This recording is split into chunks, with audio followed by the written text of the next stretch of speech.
माझं मन शांत का नाही? असं अस्वस्थ का वाटतं आहे? कारणही कळत नाहीये. कसली हुरहुर आहे ही? काय घडणार आहे? काही शुभ घडणार आहे की अशुभ घडणार आहे?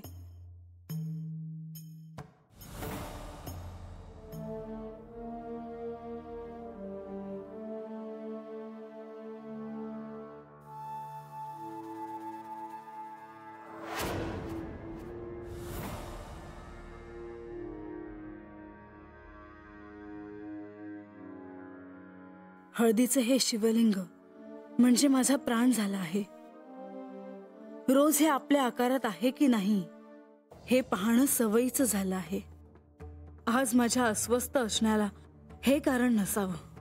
इतका गोंधळ सुरू आहे मनात की विचारांची संगती लावता येत नाहीये मला.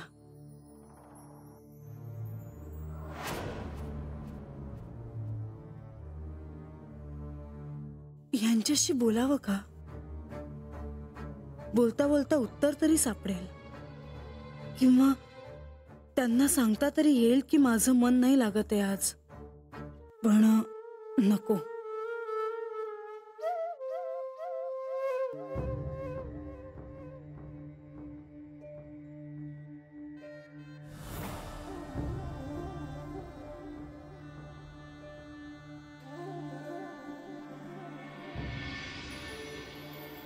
ह्या जेजुरी गडावर आल्यापासून मी वेगळीच झाली आहे.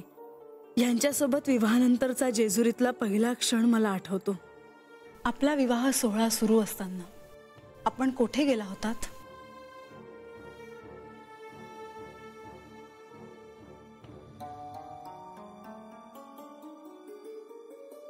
विवाहानंतर लक्ष्मीदेवी स्वगृही जाणार होत्या. त्यांना काही करून थांबा म्हणून मी सांगितलं. म्हणून त्यांनी त्यांना जे सांगितलं ते मला सतत आठवत राहतं.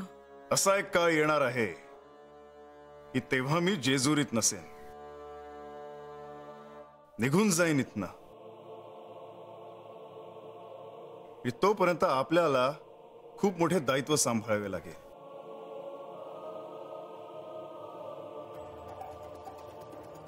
माझी शंका नंतर खरी ठरत गेली.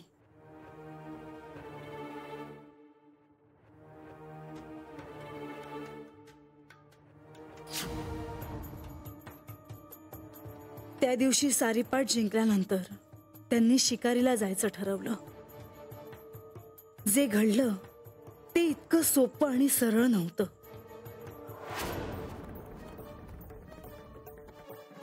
हा दागिना कसला?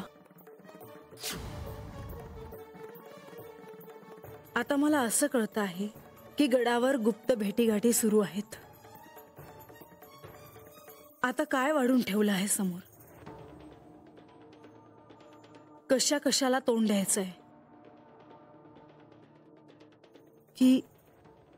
की कोणी येणार आहे?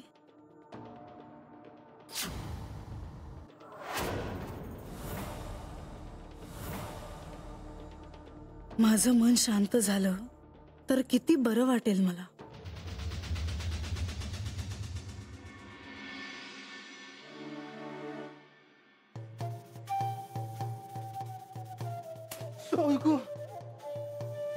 काय झालं आता?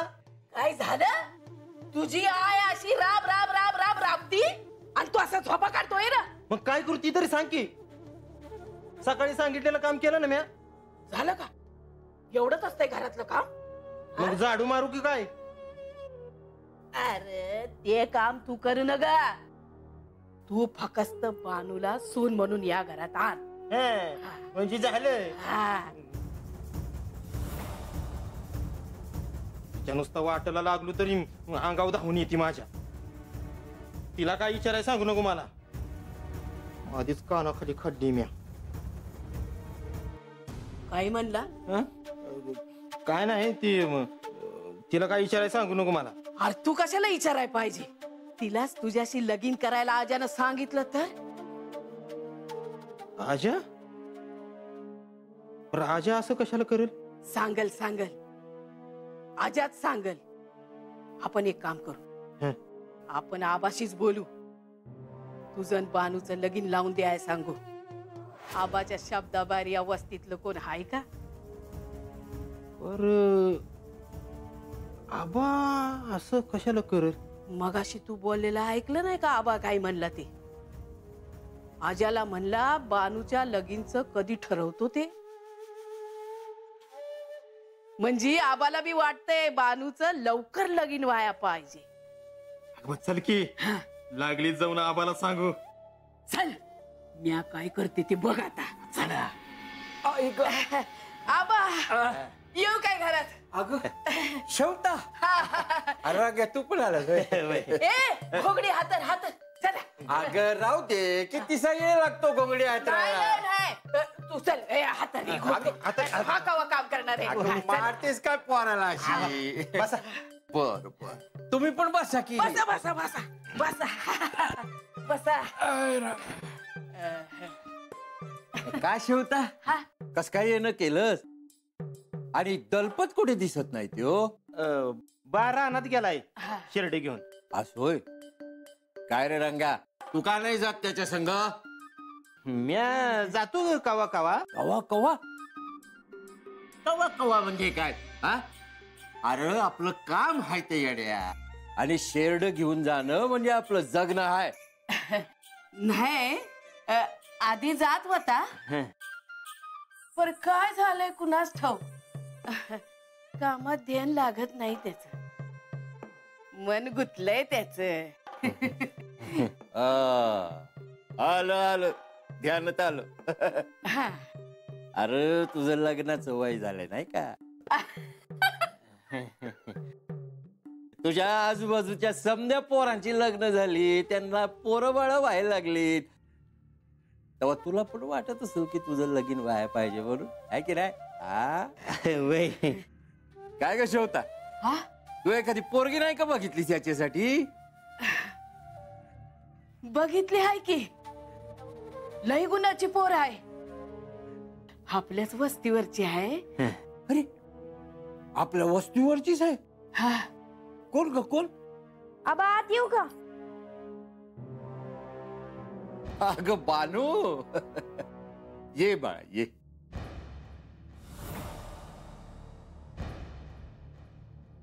हायतच का ह्या तबी कुणास ठाऊ काय सांगाय आले हायत आबाला.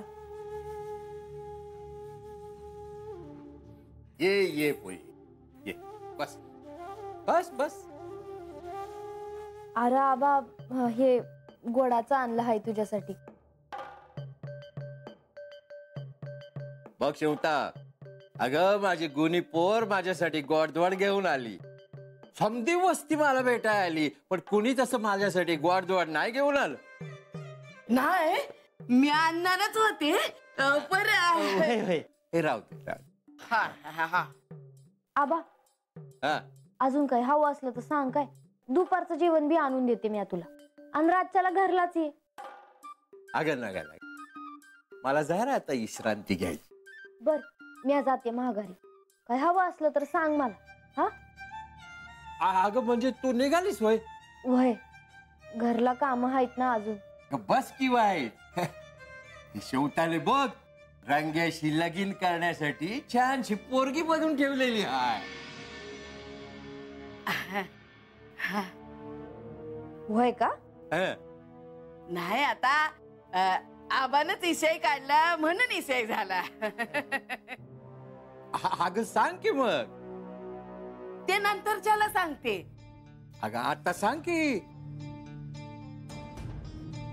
चालू दे तुमचं मी येते बर का आबा. गुणाची पोर आहे ती.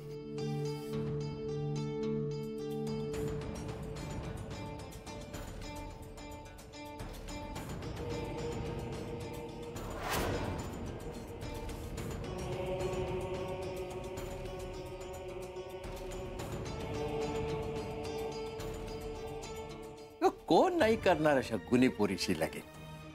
वय वय मला बी असंच वाटतंय. पण कोणीतरी चांगला पोरगा मिळाला पाहिजे हिला. चांगल्या मनाचा बानू सारखाच दुसऱ्याला जपणारा समध्यांची काळजी घेणारा समध्यासनी काय हवं नको ते बघणारा. होय ना वैर असाच गुन्ह्याचा हवा. चल येऊ का आता? घरला काम आहे ती लई. अगं पर तो आबासने काहीतरी सांगणार होतीस ती. अगं ती पोरगी कोणती तरी सांग की. नंतर सांगते की. चला घरला आता. अगं परत ते. अरे चल म्हणलं ना. येतो आबा. चला चल. कोण पोरगी देणार आहे या रंग्याला?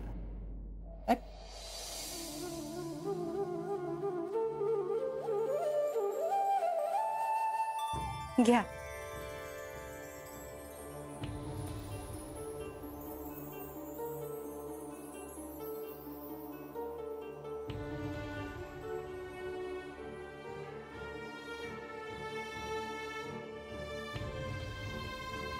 आज तुम्ही वेगळे दिसत आहात.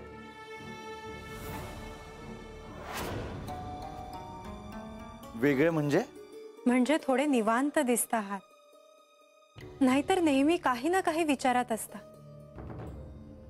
विघ्न दूर झालं म्हणून शांत वाटतं आहे. प्रजेवरचं विघ्न दूर करायला प्रत्यक्ष विघ्न हरता येणार आहेत. आता सर्व काही सुरळीत होईल. परंतु श्री खंडेराय म्हणाले त्याप्रमाणे श्री गणेशाला आपण धर्मसंकटात तर टाकत नाही ना. परंतु दुसरा पर्याय काय आहे? श्री गणेश येतील तेव्हा जे काही अशुभ असेल ते नाहीसं होईल. सर्व काही मंगलमय होईल. हो, श्री खंडेरायांना असं म्हणायचं असेल की श्री गणेश द्विधा परिस्थितीत पडणार नाहीत ना. कसे काय? अहो, काहीही झालं तरी महादेव पार्वती हे माता पिता आहेत श्री गणेशाचे. वेगळ्या रूपात असले तरीही त्यांचं सहाय्य आपण कोणत्या कारणासाठी घेतो आहोत हे मी तुम्हाला सांगायला नको. देवी, श्री गणेशाचे ह्या शिवलीलेत खूप मोठे स्थान आहे. ज्यावेळी पार्वती देवीनी जयाद्रीला वचन दिले होते तेव्हा महादेवानी श्री गणेशाला साक्षी ठेवले होते.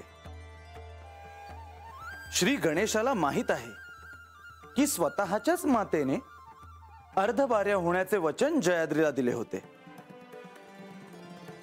आणि म्हणूनच श्री मार्तंड भैरवाच्या अवतारात श्री गणेश येणार हे गृहीत आहे.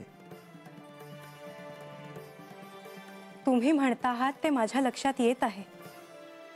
परंतु मला जे जाणवतं आहे की श्री गणपतींनी विघ्न दूर केलं तरीही श्री खंडेरायांना किंवा म्हाळसा देवींना खूप मोठ्या दिव्यातून जावं लागणार आहे. हो, हे मात्र खरं आहे. श्री खंडेराय बाणाईकडे जाताना म्हाळसेच्या क्रोधाला स्वतः सामोरे जातील. सर्व क्लेश वेदना स्वतःवर घेतील. परंतु कुणालाही ते कळणार नाही. सगळ्यांना असंच वाटत राहील की म्हाळसे सारख्या पत्नीला सोडून ते गेले. सत्य मात्र वेगळं असेल.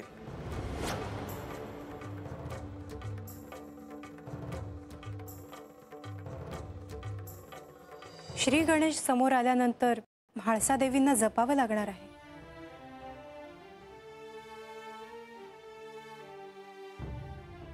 त्यांचं मातृत्व जागं होईल आणि त्यांना कळणार देखील नाही की असं का होत आहे.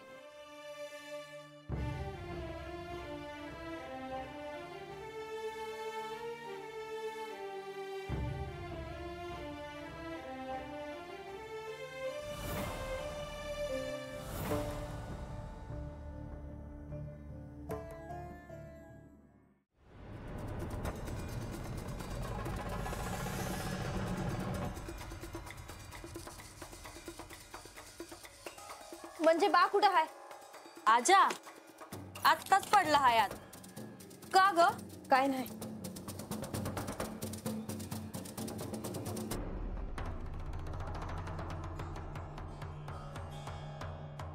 बानू,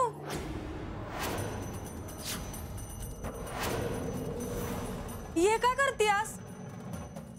काय नाही. बानू, अगं काय झालं आहे सांग की, असं का वागायलीस? म्हणजे मी त्या रंग्याला जित्ताच नाही सोडायची. अगं पर असं झालं तरी काय? ते रंगान मावशी आबाकडे बसले हाय आणि त्या आबाचं कान भरायले.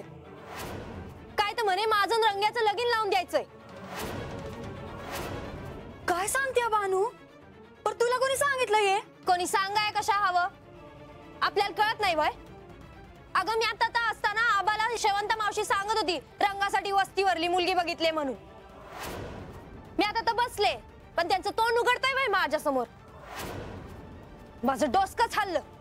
आले मी निघून आणि येतानाच ठरवलं त्या रंगाला जित्ताच नाही सोडायचा.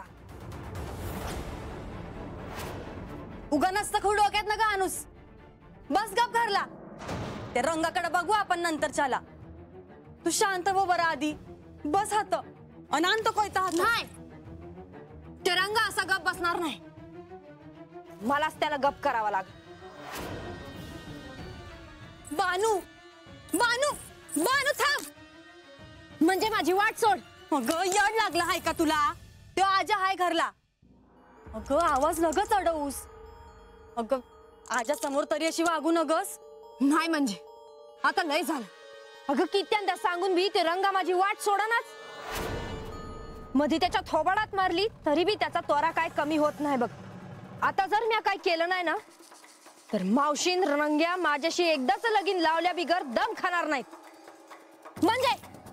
म्हणजे माझा कोयता दे. नाही अगं तू बी जरा दमाना घे की. अगं तो आबा किती दिसाना आला हाय माघारी आणि आज तू असं काय बाय वागणार आहेस का? आजाला काय वाटल? बाला कळलं ना तर माझ्या आधी तोच त्याचा मुर्दा पाडल. आणि असं असतं तर मावशीला तुमच्या लग्नाचा विषय काढू दिला असता वय आजानं. अगं आजाला बी आत्ताच्याला काय करावं हे कळना झालंय बघ. तू सुखी राहावं हेच त्याला ठाव हाय. पर वस्तीवरच्या लोकांची मन बी नाही दुखवता यायची अगं त्याला. रंगाला मी जित्ता नाही सोडणार तुला सांगून ठेवते. म्हणजे वय ग त्या रंगेला तर चांगलाच धडा शिकव. पर आत्ता ही ये नाही त्याच्याकडे बघू की नंतर. चला पर तू शांत हो बघ. शांत हो. चल बस बरं आधी. चल बस हात. शांत हो. मी पाणी आणते. हा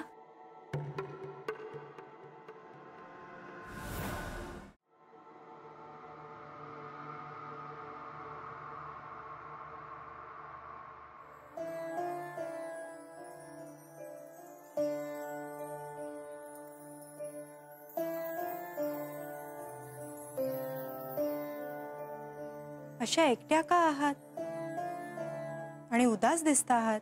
काय झालं? माहित नाही पण अस्वस्थ वाटतंय. खूप विचार केला मी पण कारणच कळत नाहीये. श्री खंडेराय काही बोलले का तुम्हाला? नाही. मग असं एकटं राहू नये. तुमच्या प्रकृतीवर परिणाम होईल त्याचा. मी तुम्हाला नेहमी माझंच घराणं सांगते. तुम्ही काय सांगायला आला होतात? श्री खंडेरायांनी गतवर्षी मणिमल्ल नावाच्या दैत्यांचा वध केला होता. या वर्षी तिथीनुसार तो कालावधी जेजुरी गडावरती उत्सवाच्या स्वरूपानं साजरा होणार आहे. या उत्सवाची पूर्वतयारी आपल्याला करायची आहे. तुम्ही मला हे सांगितलं आणि माझा सगळा क्षीणच गेला. तुम्ही सांगा काय काय करायचंय? अहो सगळं मिळूनच करायचं आहे आपल्याला. हे दिवस भविष्यात श्री खंडेरायांचं नवरात्र किंवा चंपाषष्ठीचं नवरात्र म्हणून ओळखले जातील. माझे आराध्य माझे पती झाले पण मला त्यांच्याविषयी खूप समजून घ्यायचे आहे. मला असं वाटतं की मला त्यांच्याविषयी खूप थोडं कळालं.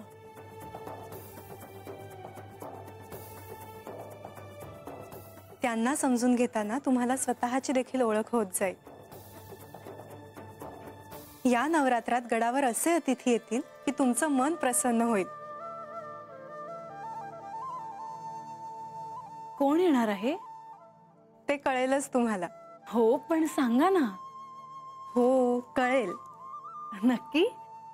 हो, नक्की. आणि एक गोष्ट नक्की, या चंपाषष्ठीच्या नवरात्रात तुम्हाला खूप शांत वाटेल. तुम्ही खूप आनंदी राहाल.